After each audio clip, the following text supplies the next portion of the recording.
Hello, all. Welcome to this midsummer reading.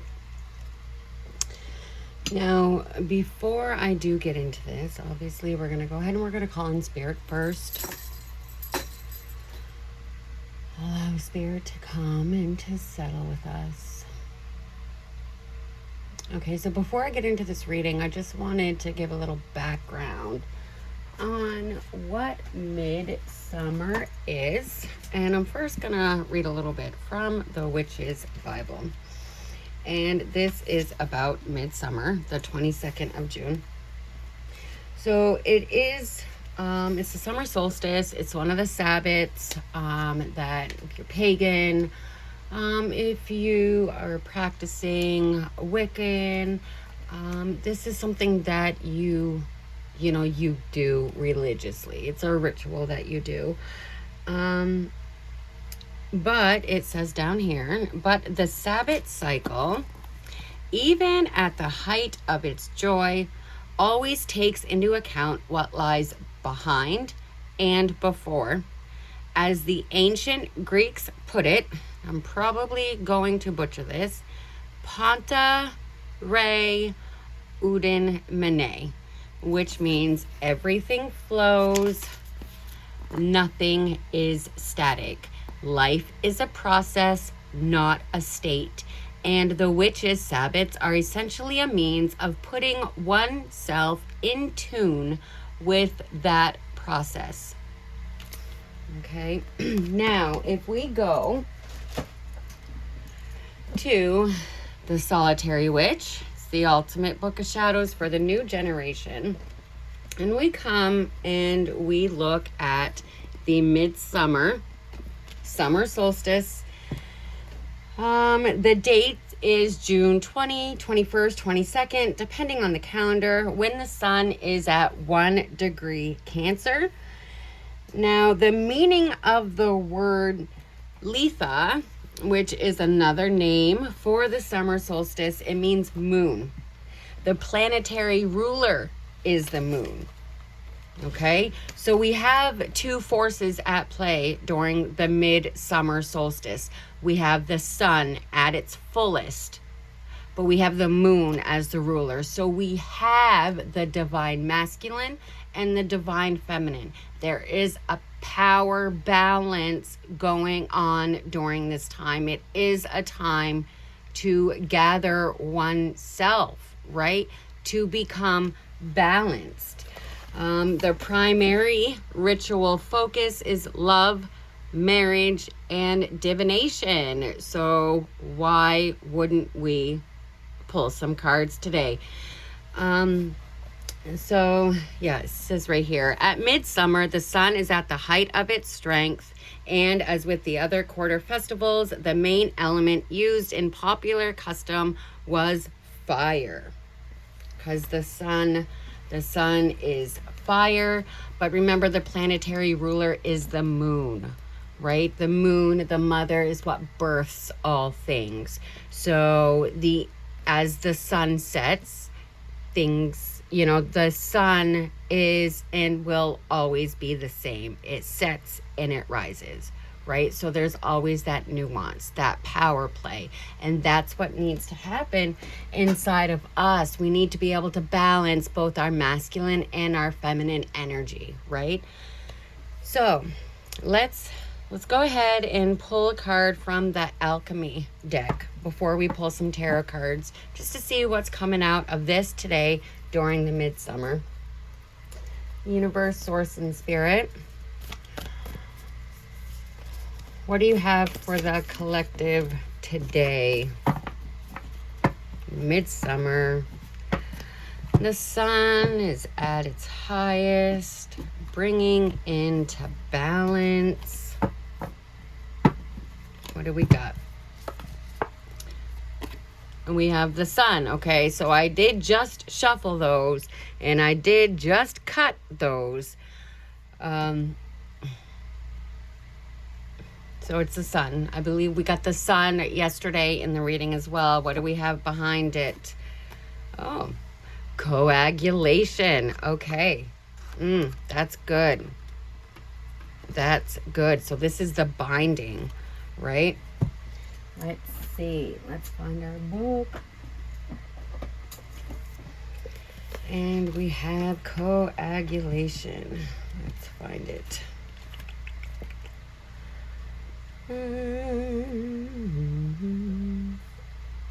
Right there. Because that's part of the alchemy process. Coagulation. Page 223. Coagulatio or coagulation, which is solidity, adherence, or stuckness. Coagulatio is the great alchemical operation of Earth. By way of this operation, we experience that which was fluid churning into a solid formation. The formerly disparate ingredients begin adhering together into a fixed and solid unit. The result is visible, reliable, and eventually concrete. When you hear the phrase, "it is finally taking shape," coagulation is underway. The shadow aspect of coagulatio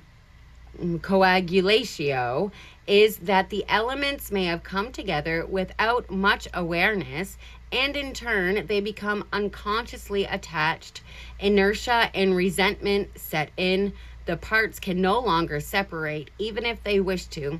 Many long-term relationships have coagulatio aspects, a naturally occurring codependency by which both parties feel unseen or unknown as individuals.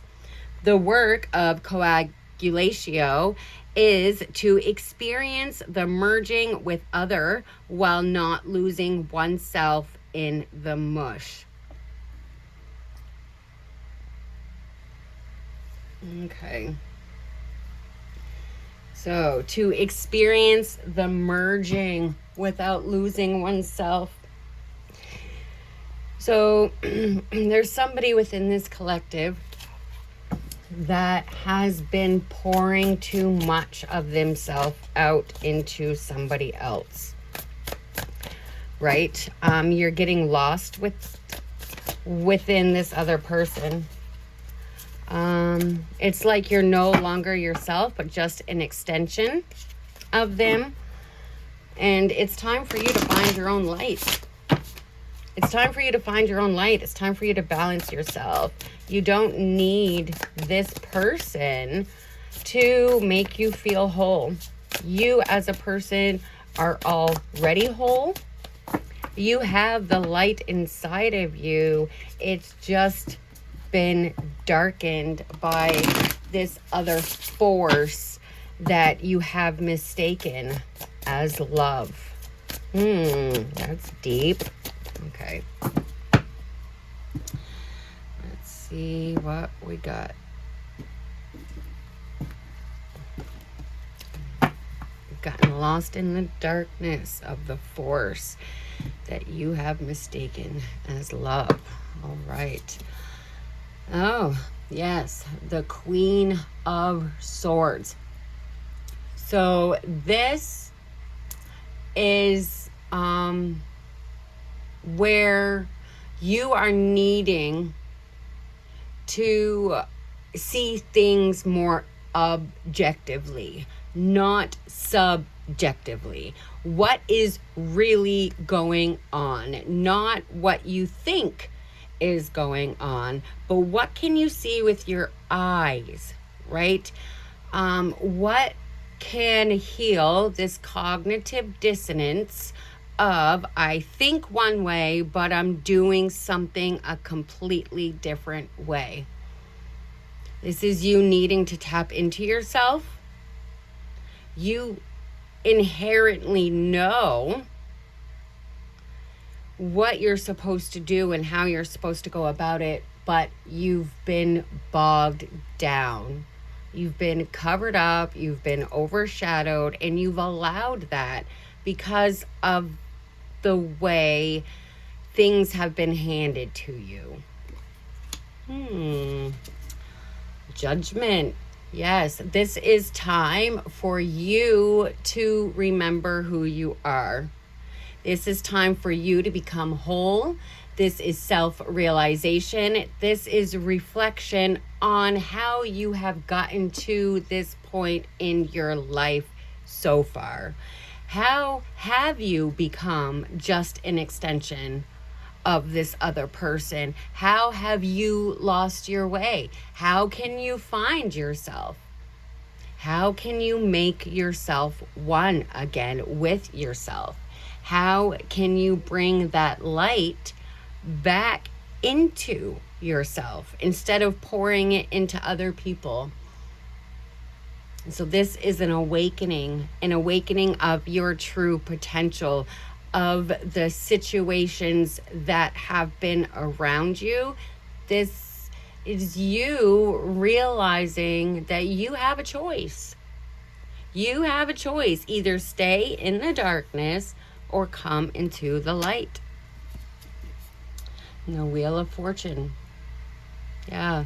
So this cycle of being bound, of being tied down, of being overshadowed, it is coming to an end. There's a new cycle coming, right? A new cycle coming. The sun will also rise. You will gain who you are supposed to be. You will gain this fullness. You will gain this wholeness, and it's not going to be because of somebody else. It's going to be because of you and your strength and your willingness to see things through. This is the type of energies that you have been tying yourself to recently, right? Is wanting to begin again, wanting to start new, wanting to be balanced, to be stable. All right, let's get one more card. The High Priestess. Yeah, you already know what to do. This is your intuition. This is your intuition. This is your subconscious. You inherently, you inherently already know what to do. You already know what you need to do to further yourself, to up level yourself, to make yourself whole. It may take cutting some people out of your life, cutting situations, people, places, things, but you already know what to do. You already know what to do. And I love, we got this moon in both the Wheel of Fortune and the High Priestess. You already know what to do. And I love that we do have both the moon and the sun in this card. During the Midsummer, the moon, the ruler, and the sun at its fullest. All right. So when you get those little pings, those little downloads, of those little feelings of, I should probably do this, you need to do that. You need to do that because that's your intuition helping you through this experience, helping you through this coagulation, right? Understanding how you can pour into yourself and bind to yourself versus towards somebody else, right? All right, that is what I have for you. I hope it resonates. If it does not, please just leave it behind. Thank you.